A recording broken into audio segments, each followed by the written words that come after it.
Hello.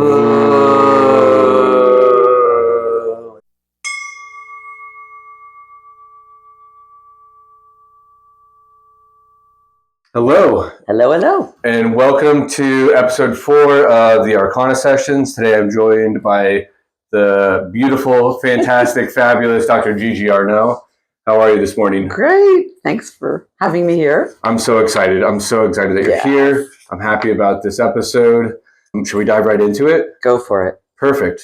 So the first point I have is the intro and a little bit about your background. We're here in New York. Have you always been in New York? Oh, that's a question. So I am from French parents, but I was actually born in Brooklyn, Williamsburg, and then was raised on Long Island, which is a suburb of New York for those who don't know. And then went to dental school in New York, NYU. Then I actually lived in Israel for 5 years. Came back to New York, got married, kids, all that. Raised my son out in the suburbs of Jersey, came back. So it seems like I'm always coming back to New York City and the Upper West Side. There's an energy here that you can't escape. No. It's electric here. It's something. And it's just a variety of people and ideas and the culture. It's wonderful. Yeah. How long were you in dentistry? Wow, 37 years. Wow. Long time. That's a career. Long time for any career. And these days, not so common to be able to do one thing for so many years. Yeah. Prior to starting Ourcana, I had a corporate job, and a lot of my coworkers were younger, in their 20s. It was becoming more and more common that, you work 2 years, and if you don't get that promotion, you go on to the next job. I think that's the most common now. I think the average is something like 2.5 years. Yeah. Which is, I feel bad for your generation and my sons. It's a little destabilizing, but it's okay. It is. To be flexible. It adds a little bit of stress sometimes. But hey, that's the way the world is these days. Mm-hmm. Yeah. And you left or closed shop in dentistry, was it 5 years ago, 4 or 5 years ago? 5 years ago. Very good. But you've been doing other things outside of dentistry as well this whole time. The whole time. So I liked dentistry a lot. I was very good with my hands. I loved artistic stuff. And dentistry was not something I thought of going into. Kind of someone told me about it and gave me all the reasons I'd be good at it. And I thought, okay, I'll try that. Sure. And it did incorporate a lot of the things I liked. I liked being my own boss. I knew that. I liked working with my hands. But really what I liked the most was people. Sure. And working with people. So what I realized over the years is what I enjoyed the most was not necessarily the technical part of dentistry. It was more communication with people. As as most people understand, a lot of people don't love going to the dentist. They're fearful, they're phobic. So what happened, and I had a lot of Europeans, because I speak French, South Americans, and so on. And I had, I don't want to say who, what, but one particular patient from Europe who is so phobic, he had to come in with another patient to bring him into the office. Oh, wow. And he came into my chair, and before we started anything, I saw he looked like he was going to faint. So we took care of that, and he came a couple of times. I had to desensitize him. So I thought to myself, what can I do to help patients more like this? This to me was even more interesting than the dentistry itself. So I did decide to learn hypnotherapy, and I learned it with an organization called ASH, which was discovered or made up by Dr. Milton Erickson, who's the father of modern hypnotherapy. He was a psychiatrist. I've heard the name, yeah. And his first disciple was a woman dentist. Really? So, Kay Thompson. So he was brilliant.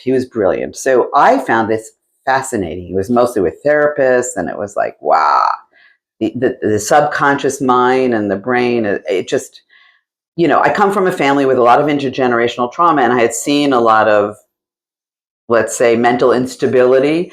So I was very interested in learning about it. So once I learned this, I thought, And then one day, a neighbor in New Jersey literally came over to me and said, Gigi, I think you'd be a really good coach. And this was like 25 years ago. And I said, thank you. What's a coach? Yeah. What's a life coach? It was new. I think I'm flattered. Yeah, I think I'm flattered. Thank you.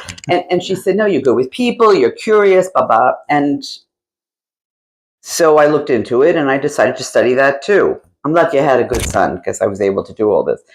But so, and I was fascinated by all this. So I actually started doing this on the side, like in the evenings, believe it or not. Yeah. So hypnotherapy and life coaching. And the hypnotherapy thing is really interesting. It's not very common. And I think that a lot of people don't really know what to make of it. They don't know if it's real or if it's not real.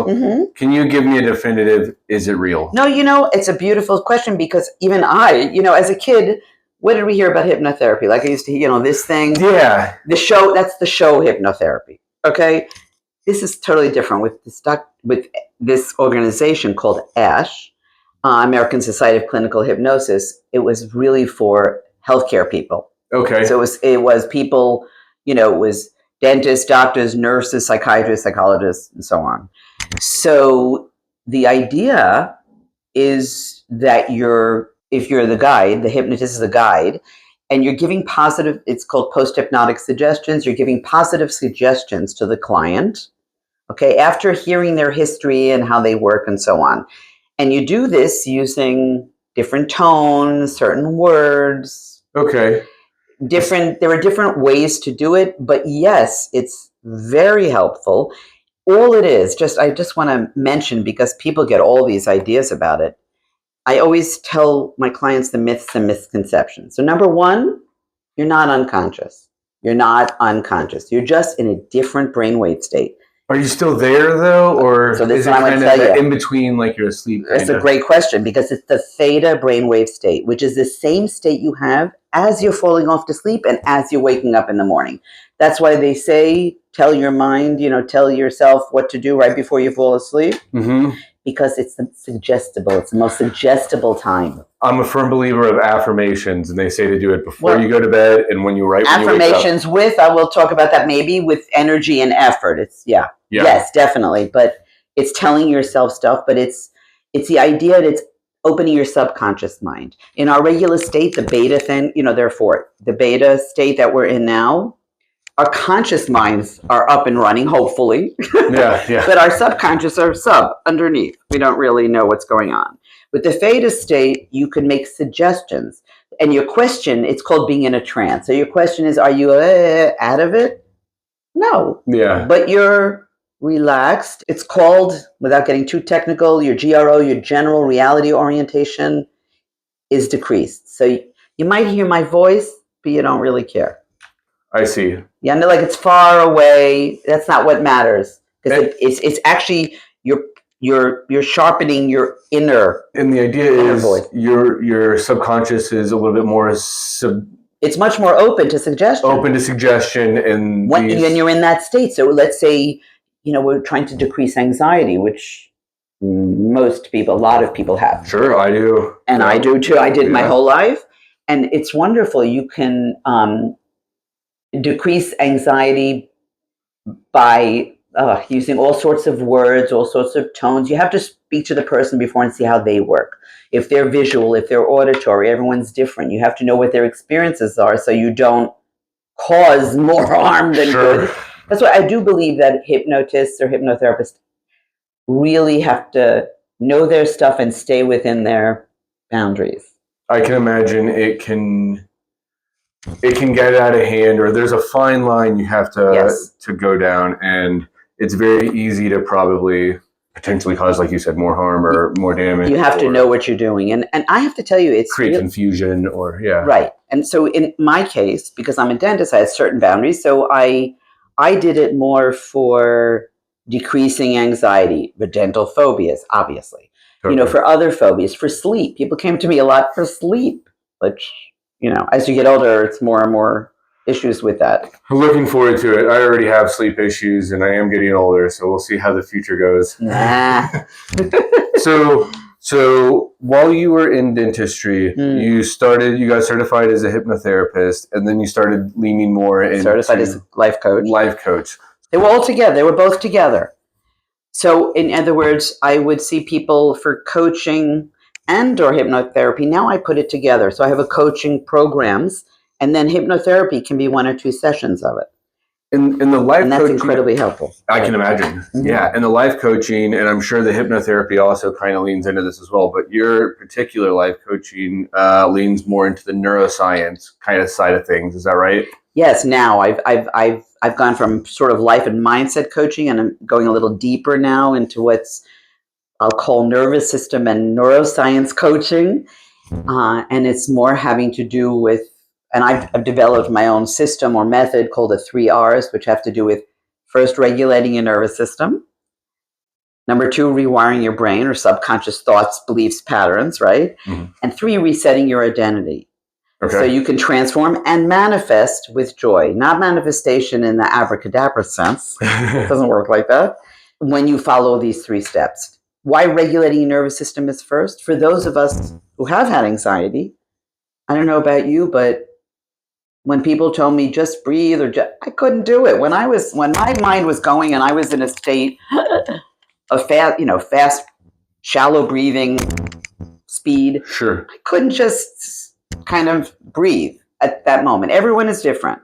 So there were other things I did. So I find using your physical helpful. So for example, if you're in a speed state, sometimes you can just get up and shake yourself out. Yeah. Okay? Just a little. Shake it all out, shake the body out, and there's a Qigong exercise called Shake the Tree. You can do that. Look that up, Shake the Tree. Yeah, Shake the Tree. But the one I like the best, just to give people tools, because this is very helpful too, is called the butterfly hug. Okay. So it's kind of... I think we did this when we were doing the You and I were talking. Zoom, yeah. And what this is a form of bilateral stimulation. So you're also connecting the left and right hemispheres of the brain. Okay. Okay. Very slowly, you can close your eyes when you do this. Very slowly tap on each side. Slowly, slowly. Beautiful. And just sit there for a moment. Tell me what happens. I already feel my shoulders start to drop and relax. That's it. And if people want to try this, it's wonderful. I mean, I did it the other day. I was telling Jameson I was a little activated and reacting, and I caught myself, and I literally, in the middle of a cafe, did this. You really do feel this tension start to just kind of fall away. Your shoulders dropping, and it's very helpful. So one tool. One tool. Okay, so if you are feeling a little bit anxious, exercise, breathing, always, recommended. But if that's not working for you, this butterfly hug, it's called. Butterfly hug. And there is, I'll do one more that I think is very helpful for people. Is you could do it with it. It's called the physiologic sigh. Okay. We'll do it together. It's a breathing technique. Okay. It's an inhale, then a little top off inhale, and then an exhale. Now, when you exhale, always make it longer than the inhale. That stimulates the vagus nerve. Sure. Which stimulates the parasympathetic nervous system, the rest and digest system. So it's sort of like this. Want to do it with me? Yeah. Long exhale. And doing the audible sigh. If you vocalize VOO, for example, it's even better because why? The vagus nerve also runs through the vocal cords. Okay. So we can try that. Right. Even just the sigh, but we can try that. It's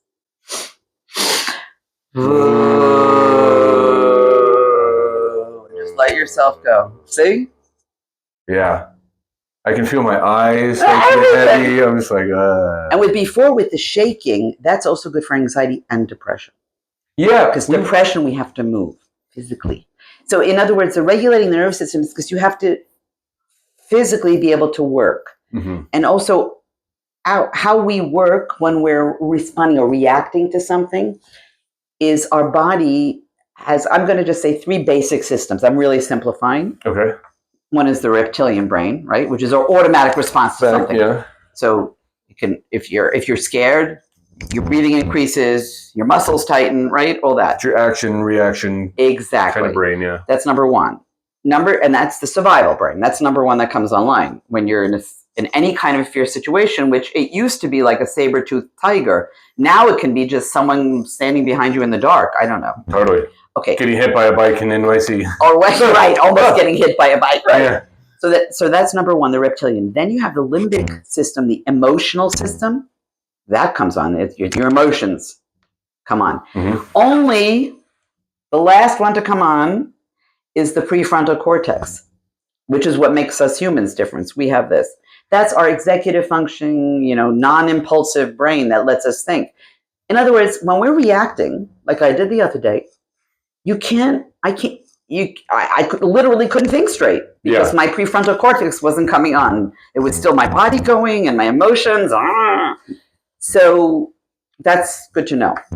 And I've been in that state too. Like all you think, feel is stress. That's the only thing you can really think about. Survival, basically. Survival, yeah. It's interesting. So I'm sure you have all sorts of different clients. Joe Schmo off the street, all the way up to probably C-suite or executive level kind of individuals. Do you think that somebody, just an everyday person that might work at the coffee shop and someone at the C-suite level, what do they have in common? What do you see that's similar or across the board with all your patients and clients? That's a good question. What's something that's applicable to a wide audience? Because I generally attract, more high achievers and stuff like that, but that can be in any domain. Clearly, what we all have in common is we're human. Yeah. And we all work basically the same way. It's a matter of awareness. So a lot of the work I do at first, I go into the science of things on purpose. Because I do think, and this is me, I don't know about a lot of people, you have to know how you work before you understand how you're going to function or react or respond. You want to respond, not react. You have to know how you function. So if you react in a way that you don't like, you can stop it. Yeah. So I find that these days, I'm going to say it's anxiety. It's just all over the place. Every age group, it's just...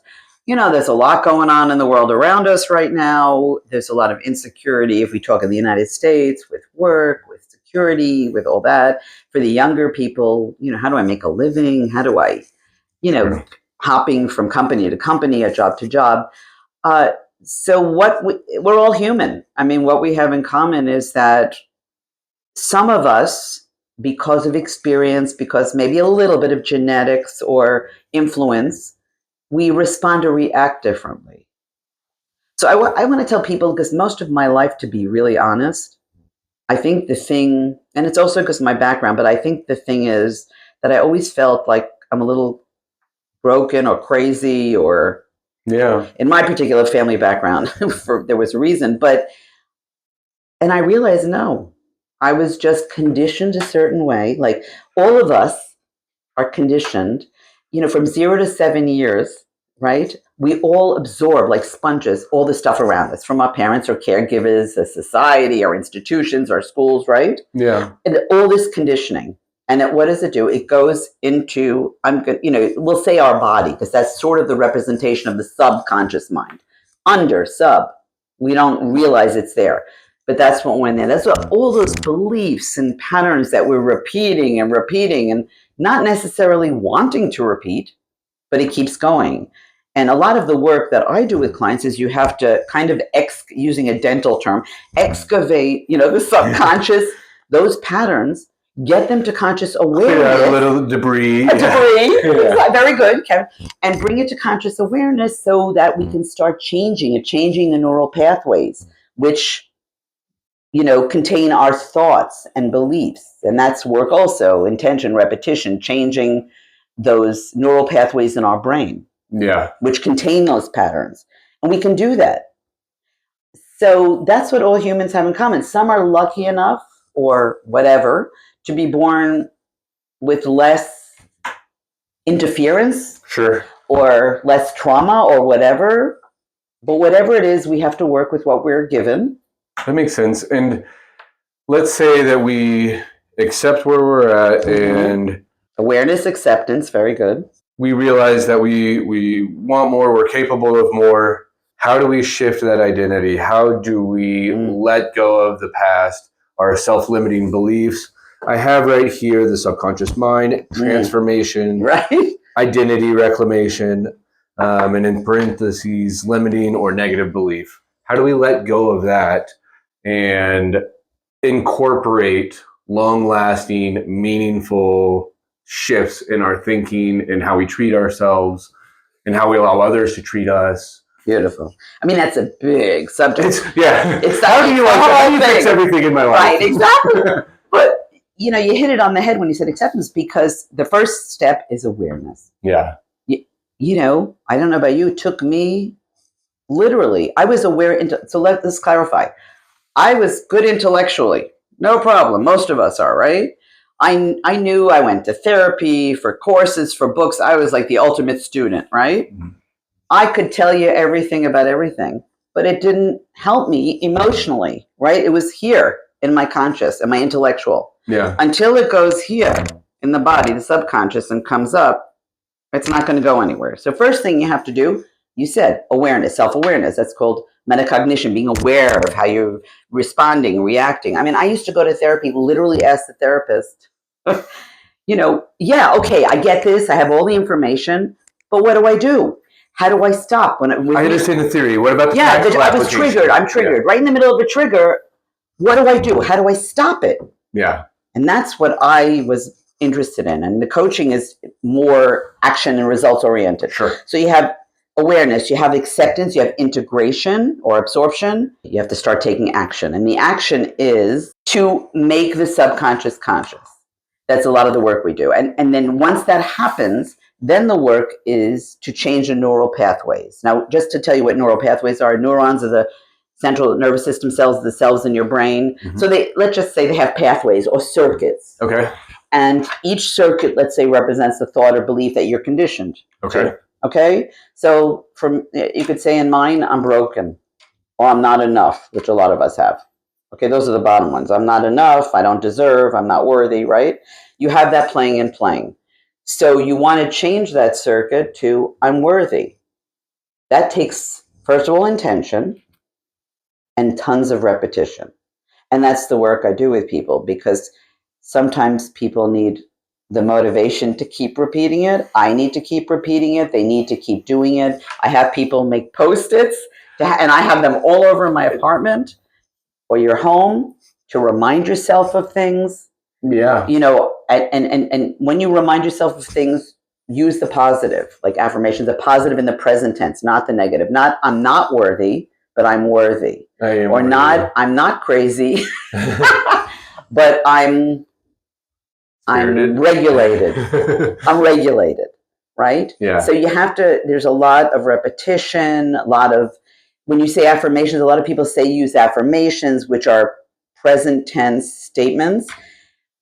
The problem with affirmations, just saying them is not enough. You have to say them so that your subconscious mind will believe it. Because if I say to myself right now, okay, I don't know, something ridiculous, like, I could be a model. Really. So I could say that as much as I want. My mind is not going to believe I could be a model. It's just not. But now, that was a bad one, because that's obviously not true. But you can use that. You can take an affirmation, use energy and effort. I'm a millionaire. Use physical. That's right. Yeah. Okay, that's a great one. I'm a millionaire. Okay, or I'm abundant. Right? You can say that. How do you do it? I'm abundant. Use that energy, use that effort, even physical. Yeah. I am abundant. However you want to say it, but the only way your subconscious mind will believe it. It's almost tricking it. You sort of have to trick it. Yeah. And you have to, so when you do an affirmation, it's not enough to just say, I'm a millionaire. That's not going to help. I just want to say in other words, when your subconscious mind hears something, they don't know the subconscious mind doesn't know the difference between what you're saying to it with energy, effort, and commitment, or what's really happening. Right. Yeah. I've seen studies and I've seen people on podcasts talk about how you can, through like the right rehearsing, like closing your eyes and you're meditating, rehearsing a specific scene, you can activate the same neural pathways as you would by actually physically in reality doing that scene. That's more identity changing. That's great. That gets you into identity changing a little bit, which is interesting also. It's very interesting. But what you were describing before, we were talking about, like if you took about my method, it's step number 2, rewiring the brain. So we do a lot of that. rewiring the brain and the subconscious thoughts and patterns. So they have to come up, and then you have to kind of rewire them. And then the third step was resetting your identity. So there are ways, I think is what you're talking about, practicing your future. Yeah. Is that what you're talking, as if it's happening now? Kinda. Okay. I think this was more so in the visualization and not necessarily affirmations, but like I've seen studies where athletes will visualize making a shot or sinking a putt. Or there's a video that was going around a couple of years. These Blue Angels, the Navy pilots, they all sit in a room together. And if, let's say, their flight path is 20 minutes long, they rehearse from start to finish that 20 minutes. They close their eyes, each have a joystick in their hands, or they're simulating one. Same thing with the throttle. And they'll sit there and like left 22, they'll come over. That's right. And they'll do the leaning, they'll slow throttle, accelerate throttle. And it's incredible. And they've put like sensors on their brain, and they're like, oh yeah, the same parts when they're actually flying are activating in the brain as when they're meditating and doing these practices. Absolutely. It's rehearsing. So it has to do with both. You're both rewiring the brain and you're getting into that identity. And that starts to lean into changing the identity? Yeah, I'm not going to call it changing because I believe, yeah, exactly. Because we're all whole. We're born unique, whole, and wonderful. I don't want to change who you actually are. What we want to do is sort of, let's say, upgrade it. If you talk like, with computer upgrade it, or get to the real you, get to the true you before all that conditioning took place. Yeah. So we've actually, I think we talked about it a little bit when we were doing our pre-filming conversations. And I know we both kind of like spirituality, and a lot of the high-level spirituality is actually about removing, not adding things, but removing the old layers, the old version, the conditioning, the old version of ourselves. We're not exposing the real. Exactly. Yeah. So we're not changing. That's beautiful. It's almost, I think, like a snake. They get rid of their skin. Yes. That's what it is. Yeah. We're getting rid, and it's funny because astrologically we're in the age of something to do, the sleeping phoenix or something. Okay. When you think of what the phoenix represents, right? It's a bird coming out of the death and rebirth. But you need to have the death, and it means the death of the old version of ourselves. Yes. So when we're doing that, we're rewiring, so we're changing, we're having the death of the old version, we're coming back to the real us. And at the same time, the identity change is that we can practice the version of who we want to become, much like those pilots do, much like athletes do, much like actors do, or millionaires, people who are good in business, they do this too. You imagine and feel, it's not just in the head, again, in the body. Like you said, that the pilots were actually doing it. Yeah. They weren't just talking about it. Attaching physicality, it wasn't just affirmation, attaching emotion, energy, conviction. So when you're there, you could, like I have exercises we do that you can get into who you are, feel who you are, see who you are, hear who you are, walk like who you are, think like who you are. There's a way to do that. It's sort of visualization for the future, but it gets you into the version of self you want to become. So it uses both those things, the repetition, the intention, and the visualization of what you want to become. It's all of it. So this is all fascinating. We talked, like I said before, we could talk about this for hours and hours and hours. Yes. So we might have to do like a part 2 of this at some point. Okay, it's great. But let me ask a personal question. Sure. It's more personal about me. Yeah. Like sometimes I have an issue with patience. I'm really good at delayed gratification, but if I don't see the fruits of my labor or the changes that I want coming fast enough, and when I say fast enough, I'm not saying like I'm saying the affirmations for a week and I'm not seeing results. I'm talking like 6 months, 9 months, a year. I've put time and effort into this, and you don't see the results that you want, or they're not happening. Maybe you do see results, but not in the way that you expected. Or that's such a good point. How do you deal with identifying the signs? Like sometimes things outside of your control, life can throw things at you that you didn't expect. How do you... Life does throw things at you that you don't expect. How do you navigate that? Okay, that's such a good, and we could have a 10-hour discussion. But I'm just going to say some things. Just from the few decades of experience I've had on this earth. So first of all, I'm going to... this might not be a neuroscience. This might just be a one-on-one. But it's both. No, it has to do with everything. Yeah. It's the spiritual. But first of all, we live in a society, and especially in the United States, where we do like instant gratification, whether we think so or not. And we've been raised with it. Totally. Whether we think so or not. So that's number one. That it's not... We're kind of a little bit used to that. And I actually think it's a good idea. Patience, it's also something I wasn't given so much of. But you realize, I think as you age, that the universe goes at its own pace. And you can call it God, source, universe, whatever you want to call it. In my case, I call it God, whatever. Let's call it universe, source. It goes at its own speed. So this is one thing I had my whole life. I am always, I want to get, it's accomplishment. But that also has to do with, sometimes this thing of having a lot of accomplishment has to do with avoiding looking into yourself or avoiding who you really are and all that. So, okay, sometimes it does, sometimes it doesn't. But with accomplishment and stuff, I would say if you're moving forward, that has to do with the identity thing. You want to believe it, you want to believe that who you want to be is who you are now. So you have to practice that. I use certain exercises. You can do them daily. A whole thing of visualizing how you walk, how you talk, how you behave, how you respond, how you look. It's all of it. So you can visualize that. Once you start believing, because once you repeat enough, what happens to the subconscious? Starts believing. Develops more neural pathways in that direction. Okay? So you believe it, you're becoming it, then your subconscious mind believes it, you see it come into reality. But you don't always see exactly what you want come into reality. You know why? The universe, let's say, knows better than we do. And this is where, this was a hard issue for me, so I understand, where trust, surrender, letting go comes in.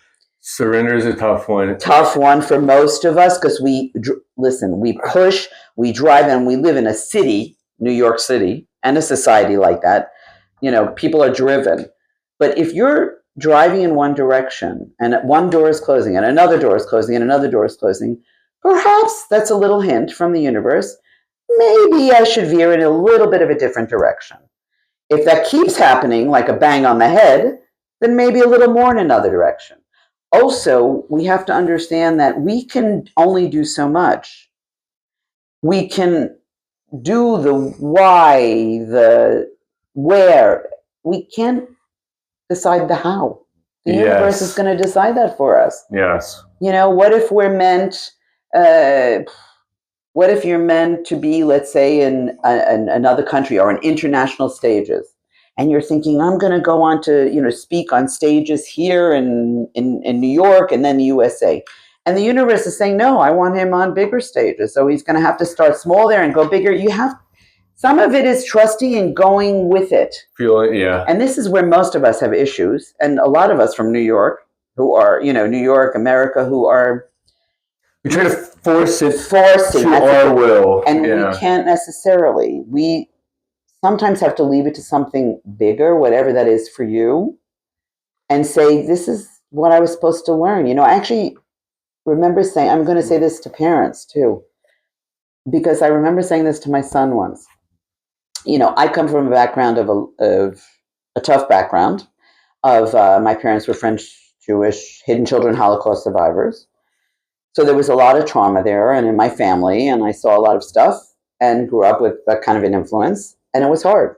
Yeah. A lot of anxiety, a lot of, feelings of sadness and death and destruction and, evil and all that. And when I was raising my son, I don't think he'll mind me saying this, but his father wasn't much around.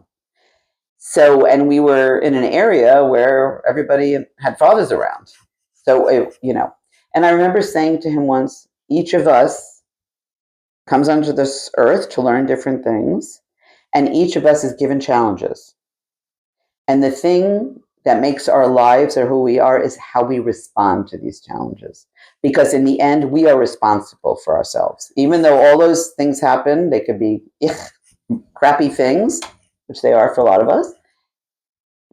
That's your hint to do something with them, to respond in a certain way, to trust that the universe maybe is looking for you to do bigger and better things. In other words, I wanted my son to not have that as his only story. Yeah. That's not our only story. That's the beginning of our story. And sometimes our stories help us to become who we're supposed to become. Like in my case, or a lot of people come from my kind of background, 2G people, children of Holocaust survivors. Mm-hmm. I think it's an amazing percentage become therapists, healers, doctors. Why? Obvious. Yeah. So it's interesting. Yeah. This is a hard thing to say because it's not easy to let go, surrender. And, in other words, you can have ambition, you can do the steps, but if you're getting knocked down again and again and again in one step, maybe you think, okay, let's go a little to the right or a little to the left, right? Yeah. And it's funny, in certain situations, in hindsight, looking back, you can see that, oh, I did maybe want this, but for whatever reason, life made me pivot and I had to go here. Right. But then in hindsight, you can see there was a big sinkhole or a big obstacle. So if I would have kept going here, that's right, it would have been disastrous. That's right. But you don't see that in the moment. You just think like, oh, why can't I get what I want? Because you're getting protected. Because now you start thinking a little bigger. You start thinking, okay, I also have to practice surrendering or letting go. In other words, I can do as much work as I can, and then the how. Yeah. In other words, you may think you see in your head a particular outcome, right? Yeah. But maybe the universe has something else in store for you that's just as good or even greater, but a little different way or route that they think you'll be better served and the world will be better served. Because it's about doing what serves you, but it's I think also about what helps others in the world. We're interconnected net, of beings, right? There's bigger forces at play. Right. Yeah, you can only see this. And so that's why it's really good to do that learn that letting go thing. And it's that's challenging. And that's why in a lot of 12-step programs, what do they have? Let go and surrender. Let go and let God. Let go and let God. Yeah. Absolutely. There is a letting go. There has to be a letting go. Yeah. Going through this 12 steps, that's what I learned a lot. And it's so funny that you say that. And it wasn't until hindsight that I was able to make the connection. But like people asked when I got sober, how did it happen? And it really was a surrender. But there also was this, like, I don't know how it happened, but like I went from not being able to put days together to be able to put days together to being able to put weeks together. You're bringing up a great point.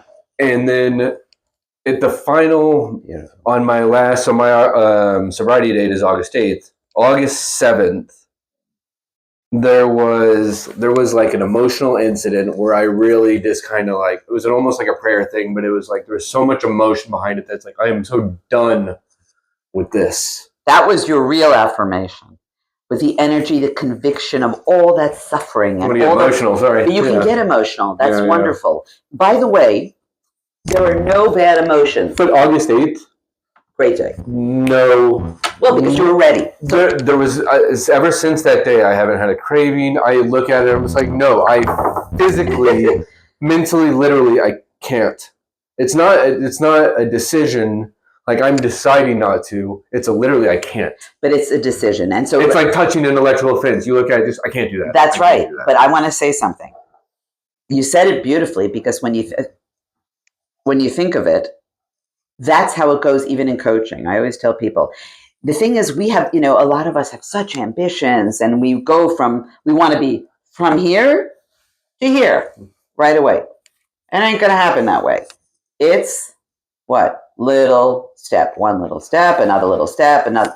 Just what happened to you. One little step, another. Without those different steps, you wouldn't have been able to say, I'm not even tempted anymore. And it goes into the identity. I was ready to let go of that identity of myself. You were, but I'm going to repeat this because it's little action step by little step. It's not identity change. Identity transformation doesn't happen and like I let go of this whole version of me. I'm broken. I'm crazy. I'm anxious. I'm this. I'm that. And then all of a sudden I'm something else. No, it works like you said. In other words, little by little, you're peeling off the skin. You're peeling off the skin. But it's one step at a time, one little step at a time. Identity transformation never happens in one big leap. That's baloney. That's the movies. You're right. Right? We know that. It goes slowly. And a lot of us don't catch the progress or the change we're making. That's why it is helpful to work with somebody, because it gives you a safe space and someone to talk it out with. But remember this. I'm saying it on purpose many times. One little step at a time. That's how you do things. It doesn't go like one aha moment. Oh, I changed my whole identity and became. No, it doesn't work that way. Yeah. Also a thing to remember, and I just want to bring this up because we had been talking about this, is that one of those Post-its that I think is really great to have on your mirrors is that 95% of your thoughts are nonsense. I could say bullshit if I'm doing the New York gritty way. Yeah. But they're just nonsense. Okay? Most of them are just repetitive conditioned thoughts. Garbage. So don't listen to them. And then there are ways, and then we have tools. If you really do have a thought, ways that you can ask if it's really true. Is it really true? Am I 100% it's really true? How does my brain, mind, and body feel? If it's not true, and if it is true, then you start really questioning. That's called metacognition. That's a whole other subject. But so it's not a one-time, aha, I'm a millionaire, and no, you had to work the steps to go up to it. Yeah, but you're not the same person. Some people, each step you're not the same person. But that's what a lot of us. That's why I'm going to tell you the first exercise I give to all my clients, and it sounds so silly, but it's not. I love silly. I'll give you the science. I say to people, okay, you got it. Pat yourself on the back. You did this. You made one little change. Opposite, go like this. Okay. Bum, bum, bum, bum. What does that do? Okay, first of all, we have a negativity bias in our brain, which always runs. That's from eons ago. In other words, you always notice the negative thing, right? Right? I try not to, but probably. Everybody. This is how our brain works. 10 negative things happen in a day. 1 neutral thing, 5 positive. Did I say negative? Yeah. 1 negative thing, I said it wrong. A few positive, a few negative. Which is the one you're going to think of? Always the negative, even if it's 1. That's always good. That's our negativity bias. The first thing that comes to mind right now is I woke up late today and I was stressing. That's right. That's survival. That comes from the old brain. Okay, that's fine. That's what it is. This is an antidote to it. You're saying like, that a boy. You had a thought that was better. Oh, good. You remember to, in the middle of the trigger, do your butterfly hug. Good girl. Good boy. So that's one reason. The other reason, what do you do? Okay, I was a dentist, so forgive me. When you do this, what happens? What do you do? I don't know. What am I doing? Go look. I'm crossing over. Oh, I'm smiling. It's just like a natural. Okay. So when you smile, that's why they say when you smile, you can't be angry. When you smile, guess what you're activating again? The vagus nerve. It also runs through these muscles on the face.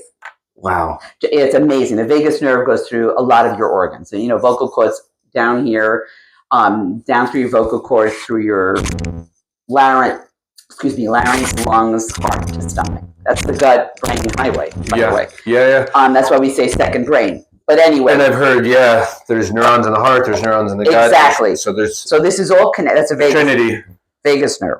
So you're doing that, you're smiling, and you're activating the vagus nerve. What does that do? Rest and digest, parasympathetic. Relaxes your body, then your mind follows suit. Once your body's relaxed, your mind relaxes. So this silly thing, and another reason that I'm going to add is I never knew, I was through therapy, coaching my whole life, all this. And I remember a therapist saying to me, you never take the time to celebrate yourself. Like I've had a lot, if I look at my life, I've had a lot of accomplishments, checklist, right? A lot. but I never took the time to celebrate or say, good girl, Gigi. Yeah, if you're like me, it's on to the next thing. And no, you have to stop and do that. Yeah. Stop and do that. Sometimes it's hard. Who said it wasn't hard? As my mother used to say, I never told you life was like a bowl of cherries. Because I love cherries. With her French accent, I remember her saying that to me because I love cherries. I didn't tell you life was a bowl of cherries. In other words, life's not so easy all the time. Yeah. My family, it certainly wasn't. Okay. So, who said it? I didn't promise you it was supposed to be easy. But it also doesn't have to be as complicated as we think. We can make it simpler. We tend to complicate it too. I'm sure I overcomplicate it. You do, but you're human. We all do. Congratulations, Yeah. We have like the final point on here. It is so much to talk about. There's so much to talk about, and time. So we've covered so much, but tying this all together, we've touched on a lot of different topics. Yes. What is our primary function here? Well, I just want to say the primary function of your mind, of our minds or brains, is what? Survival, safety. Yeah. This is from eons ago. The primitive, we haven't changed that much. As wonderful as we are, our way of as advanced as we become, we're still a primal. The outside hasn't changed as much as, the inside hasn't changed as much as the outside. The primary function of our mind is to keep us safe, keep us alive. To our mind, safety equals familiarity. In other words, it's what we know. So, for example, if I was raised with trauma a lot, and chaos, let's say, in my family home, what kind of relationships do you think I'll look for in life? Not consciously. Just subconsciously, you're looking chaotic, for familiarity. Which is chaos, narcissism, all this garbage I was raised with. Things that lead to traumatic. Until I change that intentionally and with tons of repetition and commitment and energy, it may not change. That's why a lot of us who have relationship problems, what do? It's basically the same person in a different form. It looks like a record. It just repeats. And that's what most of us do, right? In any situation. Yeah? Mm-hmm. Until we break out of it. You know what that's like too. Until you broke out of your situation, you became a different person. I am now, but I felt like I was living in Groundhog's Day. Because we're surviving. Years. I'm going to repeat, survival is familiarity. So to change, why is change difficult? You said it's hard. Perfect. It is hard. Why is change difficult, do you think? It's unfamiliar. Beautiful. It's unfamiliar. Change is the unfamiliar. What's that definition? We don't feel safe. If we don't feel safe in our bodies, we're not going to move. That's why regulating your nervous system is number one. I have seen, in touching on the nervous system, people, behavior specialists, talk about how when you are starting to implement and incorporate change into your mind and brain, your nervous system starts to freak out a little bit. Like, what is going on? I don't like this. Don't like it, and it's going to come up in different ways. Like I noticed yesterday I had a day like that. I woke up in like a vile, negative, sad mood. And I thought, okay. Now, normally I would let myself go with it because I believed my thoughts for years and years. Then I said to myself, because I have a Post-it in my bathroom window, on my bathroom mirror, I said, okay, this is not a true thought. This is just a thing from your past that replays, feeling of being alone, feeling of having to do everything myself. That's a replay from my past. Once I said that, I said, okay, now do something. Now get busy. So I was writing something, so I went to a cafe to write something. Then I met a French cousin of mine who's here visiting, and we had a great time with. So I changed it up. But I had to go with that day. Our feelings are our feelings.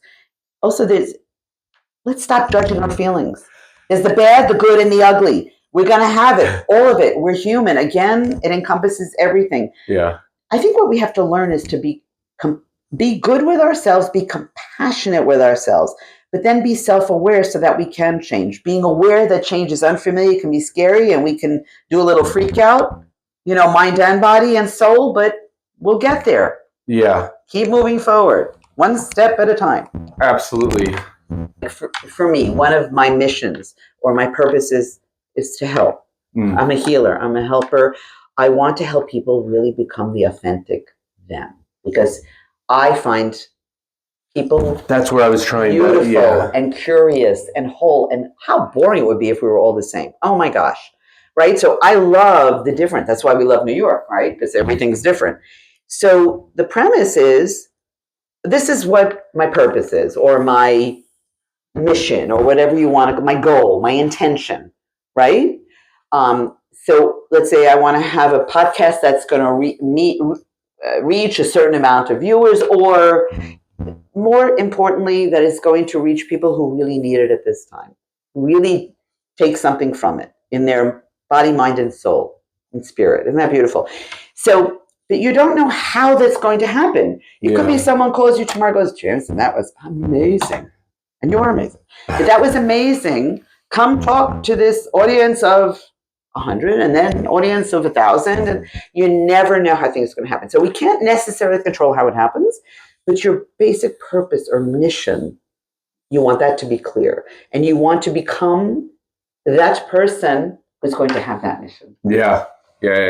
And remembering that change can suck. And that it can be challenging as hell, and that we have to just go with it, allow our emotions, our feelings, everything, and then learn how to let them go. And the more we allow, letting go of that preconceived, this is how I think it should go. That's it. You've heard the expression, stop shooting all over yourself? Yeah. Okay, stop shooting all over yourself. Shoulds don't work. You know what should comes from? What does it come from? Tell me. When you say I should, what does it come from? Conditioning? Yes. I think so. No, I've heard this really good epiphany. You're hearing your mother, your father, someone from the past, a teacher saying, oh, she should have become an artist, or he should have become a doctor, should have. It's not you. It's the other voices talking. When you hear should, when I hear myself say should, I'm like, conditioning. Yeah. Stop. Question yourself. Right. Did that answer your thing about needing to go somewhere? And the thing of the difference between needing or having a general, not a general, but a goal or an intention. Yeah. Fairly specific, but without saying, okay, this way and that way and that way, because it doesn't always go this way, that way. It might go this way, that way, and that way. For sure. I still struggle with letting go of control. And they say that in most of us. They say that in AA a lot too. Like, as long as you're trying to be the director of everything, you're going to run into obstacles. You're going to run into a lot of challenges. Stop trying to control the outcome. Stop trying to control everything. You're saying it all, and it takes decades to learn. Decades. As a joke, someone told me once, a little bit of a control freak. I said, a little? I'm a control freak. I mean, dentistry is. I'm going to control how you say that and say that I am. Dentistry is a great example. Sure. How controlling to be a dentist. Yeah. Think about it. Yeah. But we're a lot of us. That's where we have a lot of the problems. So that's maybe something, to work through. Letting go, letting the universe, whatever you want to call it, source, faith, letting go, I don't know, surrendering. Let go and let God. Yeah. Let go and let God. It's all. Yeah. We don't have full control, let's be honest. We have some control, but not full. And there's a lot of techniques. Yes. Like the let go and let God specifically thing, like I've heard in like certain Christianity sects, they have like a God box, and they'll literally write down issues that they're having, and they'll fold up that piece of paper and they'll put it in the box and they'll forget about it. That's beautiful. It's a physical act that connects probably 2 neurons in the brain of, this is my problem, and I've let it go. I put it there, and it's not. That's beautiful. I don't have to deal with doing a physical. I agree. Some burn it. Some burn. They'll burn a letter, or they'll burn something once they put it. I think the physical act helps. I think saying things, maybe silently first, then out loud, then doing a physical act. All those things, I think, help in letting go, surrendering, and letting things manifest. And how they're supposed to. Yeah. Not should. Supposed to. And it's like we have this anxiety, and you gave us a physical act that we can do with ourselves. The butterfly hug. Patting yourself on the back to give yourself credit and to relax your system. Smile. Smiling. And then also the moving around. If you have anxiety, it really helped for me. Yeah. I know you could do, like, I love the Rolling Stones to dance. When I'm like anxious, if I put the Rolling Stones on and just dance around the room, I am like, woo. Yeah. Good. So you can do that. If you have anxiety and depression, it is a good idea to dance around the room. Do jumping jacks because you need to physically move. I have been into exercise and fitness for most of my life. And yeah, anytime. It helps. That's been my go-to. Anytime I'm feeling stressed or anxious, I go exercise. But you don't actually have to exercise. You know, I don't want to get people to think, oh, I have to go do exercise. Sure. They can just get up and dance around the room and with no one watching. That's fine too. Or do jumping jacks, whether you look good or not. In other words, physical movement. Like the thing I did the other day. I knew yesterday I wasn't feeling good. I had to get moving, get out of the house, get going. Yeah. I think we could talk about this for hours. Yes, literally hours. So we're definitely, if it's okay with you, going to have to schedule a part 2 Absolutely. of this It was a pleasure. in the future. But if someone wanted to get a hold of you before part 2 comes out, if they wanted to learn more about your services or just have a conversation, how would they go about that? Well, there are different ways. So one, I'm actually redoing my website now, but there's still stuff on there. It's kind of in the middle, but it's www.gigiarnaud.com, which is gigiarnaud.com. You could call me directly or leave a text message. It's a Jersey number, but I'm in New York. It's 201-410-0064. More easily, you can also get me on social media, which is at Dr. Gigi Arnaud on Instagram, Facebook, and LinkedIn. Okay. But mostly what I do with people is I do clarity. I actually do free clarity calls with people. And I'll do a 45-minute call. And it's really to see if we're a good partnership, if we can work well together, if we're in sync as far as goals and intentions and so on. And I typically do 3, 6, or 12-month programs because the fact that you have to repeat, you can't even do enough repetition in 3 months. That's the minimum you can do to get things moving and changing. Yeah. And I also give people they end up with a whole notebook of tools and exercises that they can use for the rest of their lives. So join me on a clarity call. Again, you can do it from my website or from my social media, or calling me. And I'll be so looking forward to meeting you. Excellent. I will link all that below. And Dr. Arnaud, thank you so much for your time. Such a pleasure. And thank you for your vulnerability. I really enjoy this openness. It was great. Well, it's really easy to open up to you. I feel like there's definitely a connection here. And, I loved our pre-filming talks. I loved this talk. I could literally talk to you for hours. Like, I really enjoy this, and we'll have to schedule a part 2. Cool. But until then, thank you so much. Thank you for tuning in. Don't forget to like, subscribe, follow, all that stuff. And see you next time. See you next time. Thank you. Cool.